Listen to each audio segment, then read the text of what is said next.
নসিহত করব যে ভুলেও নিজের জীবনকে বিসর্জন দিতে যাবেন।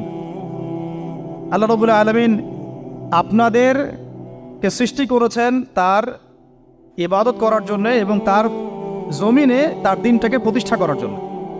হেলায় খেলায় আপনার জীবনটা নষ্ট করবেন না, ঠিক আছে ভাই? আল্লাহ পাক বোঝার তৌফিক দান করেন। তো কলম সৃষ্টি করার পরে কিয়ামত পর্যন্ত সব লেখা হয়ে গেছে। এখন আমাদের এই পৃথিবীতে তো মানুষ ছিল না, ছিল? এদিকে মনোযোগ দেন। এই পৃথিবীতে কি আগে মানুষ ছিল? এই পৃথিবীতে আগে কি ছিল তাহলে বলেন? হ্যাঁ, মাশাআল্লাহ। এই পৃথিবীতে আগে কি ছিল? এখন ওরা নাই? সবার সাথেই কিন্তু একটা করে আছে। কমপক্ষে কয়টা করে? সবার সাথে কমপক্ষে একটা করে। আর কোন কোন জায়গা আছে যেখানে জিনের বড় বড় আখড়া আছে। পৃথিবীতে যে জায়গাগুলো থেকে ইসলাম বিরোধী